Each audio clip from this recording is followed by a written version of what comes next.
Good morning, good afternoon, good evening sa lahat nating mga ka-RCD yan. So may isi-share lang ako dito, basic lang to, baka mga anak ninyo ay may project na ganito. Ang tawag sa project na to ay Smart Irrigation System. So binubuo lang ito ng ito, LCD 16 by 2 I2C.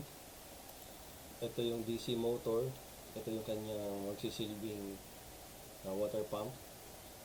Ito yung kanyang relay, DP-DT. At ito yung kanyang power supply. Ayan, 5 volts, 5 amperes yung current. Ang ginamit nating board ay Arduino Uno. Tapos ito naman ang kanyang soil moisture sensor. Ang ginamitan natin sila ng flyback na 1N407 diode at saka 2N2222. Itong sa baba, hindi pa natin natatapos yan. Ito pa lang. So, ano ang function nito? Ganyan lang. Ganyan. Yan. Yan. Smart Irrigation System active. Moisture zero. Pump on dry. Automatic yan.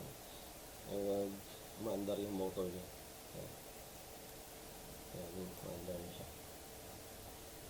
Tapos, makikita mo kung anong volt ang meron sa 5 volt. Nagdo-draw siya ng 79.9 mA. Ano nagpapagana sa kanya? Itong relay, at saka yung sensor, at saka yung itong board ng Arduino Uno.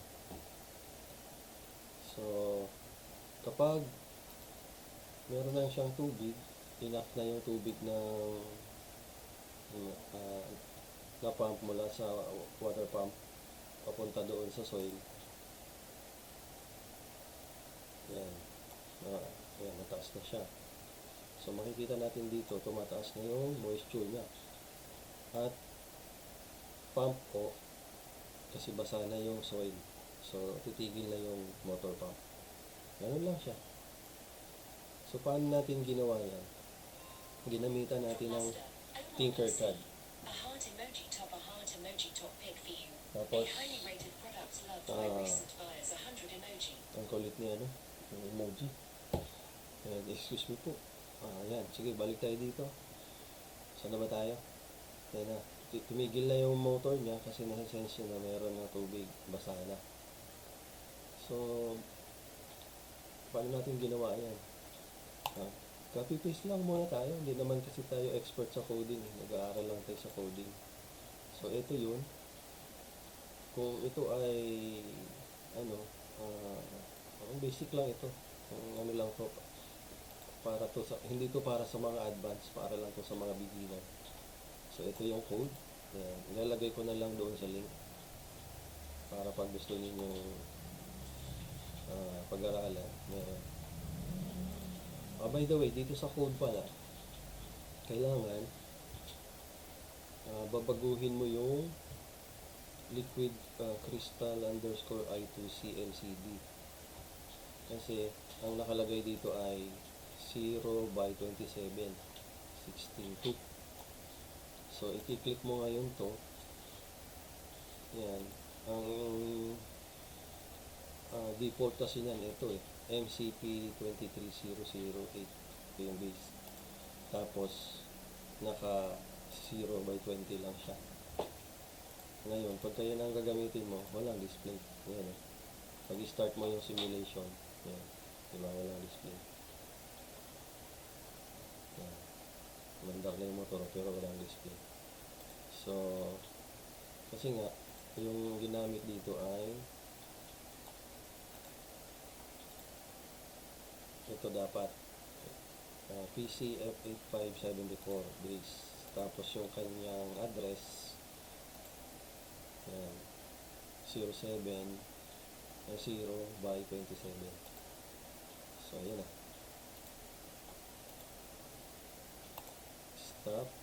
Start simulation. Meron na siyang display. So, saan natin nakuha yan? Dito lang, tinanong lang natin si AI mode, si Google. tuturuan ka niya kung paano umpisahan hanggang sa matapos. Basahin mo lang lahat yung kanyang instructions. Pero yung medyo mahirap dito pagka hindi mo alam kung saan yung mga terminal. So, alamin mo lang kung saan yung mga terminal. Ito, madali lang naman to. Kasi nandyan na, nakalagay na sa diagram. Yung mga suggestion niya ng mga code, nandyan na rin. Tapos yung mga update, ito, nandyan na rin, yung mga update na rin siya. Dito, nahirapan ako dito sa microbit code kasi hindi ko pa natetesting yan. Kumbaga yan ang isusunod ko lang. Para saan nga ba yan? Wala lang, gusto ko lang idagdag. Tapos itong relay, yung model KS2E -N-DC 5 pin out. Yan yung medyo masalimuot yan kasi pag hindi mo siya titignan lahat yung diagram at saka yung lahat ng mga pins ay medyo confusing kasi merong NO1 and NC1, ibig sabihin yan normally open contact, tapos connects to COM1 at saka may mga COM1 na sa hahanapin na doon, at saka yung pin 1 to 8 at saka yung COM2. So ang ginawa ko, tinignan ko lahat yung model at sinulat ko na lang. So ito yun, yan, ito yun. Tapos tinignan ko dito sa mga diagram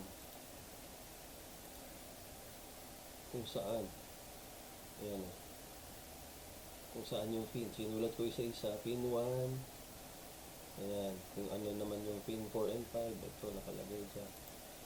Tapos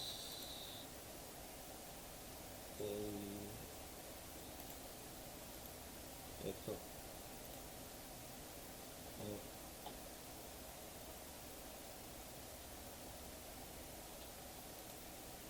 ayan, i-match mo lang kung saan yung pin 1, pin number, katulad niyan, ito, pin out, breakdown, para madali mo na lang siyang i-connect. Pagbalik mo sa circuit, mahahanap mo na kung saan mga pins yan. So yun lang, maraming salamat sa panonood, hanggang sa muli, bye bye.